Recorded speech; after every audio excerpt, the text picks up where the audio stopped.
4 बजे उठ गई थी, लेकिन 4 से थोड़ा फ्रेश व्रेश होने में और थोड़ा नींद खुलने में 4:30 बज गए थे। तो 4:30 से फिर मैं 6 बजे तक पढ़ी। उसके बाद तो सबसे पहले मैंने सब्जेक्ट पढ़ा था सोशल साइंस। उसके बाद मैंने पढ़ा था बाल मनोविज्ञान। और अब इस टाइम में वैसे तो मैंने सीटेट यूपीटेट 2019 में ही क्लियर कर लिया था और उसके बाद से कोई वैकेंसी नहीं आई, लेकिन अब वैकेंसी आई है केवीएस की। तो मेरी तरह आप सब लोग भी लगे होंगे। तो मैं बस आप लोगों को यही बताना चाह रही हूँ कि जो हमारी वैसे तो सबसे अच्छी एनसीईआरटी ही है। एनसीईआरटी से अच्छा तो कुछ है ही नहीं, क्योंकि जितने भी कॉम्पिटिटिव एग्ज़ाम है सब में एनसीईआरटी ही यूज़ होती है। और मैं आप सब लोगों से बस यही कहूँगी कि एनसीईआरटी पर ही ज़्यादा जोर दीजिए, उसे मतलब अच्छे से रीड करिए और मेन पॉइंट को अंडरलाइन कीजिए और नोट कीजिए, नोट बना लीजिए, थोड़े शॉर्ट नोट्स अगर आपके पास टाइम हो तो। और अगर आपकी मेमोरी अच्छी हो तो आप लोग ऐसे ही लर्न कर सकते हैं। तो हम सबको पता है, हम सब गृहिणियों के पास बस एक ही शिकायत रहती है हमेशा कि हमें टाइम नहीं मिल पाता, क्योंकि हम जितना भी टाइम बचाने की कोशिश करते हैं उसमें कुछ ना कुछ मतलब कोई एक ऐसा काम आ जाता है कि जो हमें करना ही पड़ता है। तो उससे थोड़ा हमें डिस्टर्ब होता है, लेकिन फिर भी हमें मेंटेन करना पड़ता है। रात में जग कर पढ़ाई करनी पड़ती है, वही सबसे अच्छा टाइम होता है, क्योंकि रात में कोई ना तो डिस्टर्ब करने वाला होता है। बस हाँ, बीच में बच्चा जो है वो परेशान करता है क्योंकि छोटा है, बाकी कोई डिस्टरबेंस नहीं होता है।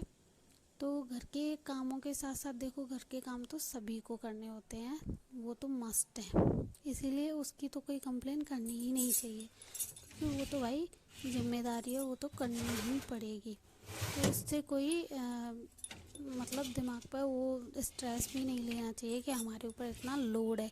अगर हम उससे लोड समझकर करेंगे तो फिर ज़्यादा स्ट्रेस हो जाएगा। इसीलिए हमें उसको अपना कर्तव्य समझकर काम भी करना चाहिए और अपना जो स्टडी रूटीन है उसे भी फॉलो करना चाहिए। हाँ, ऐसा हो सकता है कि 1-2 घंटे का अंतर आ जाए, जैसे आपने जो अपना टाइम टेबल फिक्स किया है उसके हिसाब से थोड़ा अंतर आ जाए, लेकिन कोई दिक्कत नहीं है, उसे आप दूसरे दिन ऐड कर सकते हैं, लेकिन स्ट्रेस मत लीजिए। तो मैं अपने सारे कामों से फ्री होने के बाद स्टडी करने बैठती हूँ हमेशा। और इस टाइम मैं भी केवीएस की प्रिपरेशन कर रही हूँ और एनसीईआरटी की रीडिंग कर रही हूँ, और जो मेरी बीटीसी में सेमेस्टर वाइज बुक थी उनकी भी रीडिंग कर रही हूँ, प्रैक्टिस सेट लगा रही हूँ।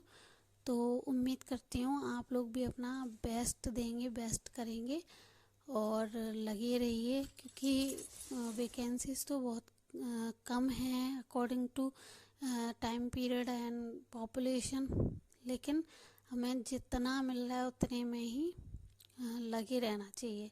मतलब अगर हम रुक गए तो फिर कुछ नहीं हो सकता। इसीलिए केवीएस है तो केवीएस की प्रिपरेशन करो, उसके बाद में शायद सुपर टेट के नोटिफिकेशन आ जाएं तो उसकी भी तैयारी होती रहेगी। इसीलिए रुको मत, लगे रहो।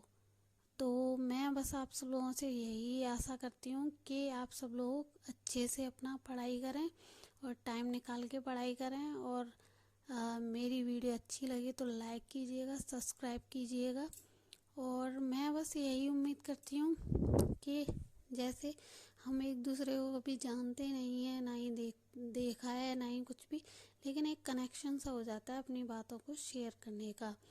तो अगर आप लोग मुझे मोटिवेट करेंगे तो मैं भी आप लोगों को मोटिवेट कर पाऊँगी और अपना बेस्ट दे पाऊँगी। तो आप लोग भी जितना अपना जो मतलब मेहनत की है शुरू से, जैसे 10th-12th और अपनी ग्रेजुएशन, कितने मतलब प्रॉब्लम के साथ हम लोग निकल पाते हैं उस मतलब लड़कियों को ज़्यादा छूट नहीं होती है, ये तो मानना ही पड़ेगा। इसीलिए हमें जितनी भी क्वालिफ़िकेशन अपनी की है, बस एक सीढ़ी लास्ट रह गई है, उसके लिए भी इतना स्ट्रगल करना पड़ रहा है। वो किस्मत हमारी ऐसी है कि हमारे ही टाइम पे इतनी वैकेंसीज़ कम निकल रही हैं। मतलब हमारा टाइम आया तो उस समय वैकेंसीज़ भी नहीं आ रही हैं।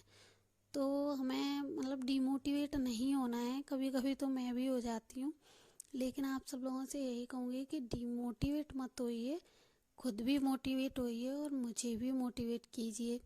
प्लीज़ मेरा साथ दीजिए और मेरी वीडियो को लाइक सब्सक्राइब कीजिए, जिससे कि मैं आपके लिए रोज़ाना ऐसी वीडियो लेके आ सकूं और आपको। तो लास्ट में बस मैं इतना कहना चाहूँगी कि सर्दियाँ आ गई हैं तो अपना और अपने घर वालों का ख्याल रखो, और पॉजिटिविटी इन करके नेगेटिविटी आउट कीजिए। मीन्स अगर आप लोग अच्छे से खुश हो कर के पढ़ाई करेंगे, मुझे पता है स्ट्रेस तो बहुत है, लेकिन उससे क्या है कि अपने आसपास खुद से जितने जुड़े हुए लोग हैं उन्हें भी अच्छा लगेगा, और हम बिना स्ट्रेस के पढ़ाई कर पाएंगे। तो मेरा तो यही मानना है कि हमें करना तो है ही पढ़ाई भी, और सारा जो बाकी मेंटेनेंस है हमें ही करना होता है। तो उसे स्ट्रेस न ले करके हम मतलब एक अपना रूटीन बना लें, चाहे वो अच्छी बातें हो या बुरी। तो उन सब से मतलब हमें एक अच्छा पॉजिटिव वे मिल जाता है जिससे हम अपना बेस्ट दे पाएँ। तो मैं बस यही कहूँगी, अपना अलग ही रहिए और अच्छी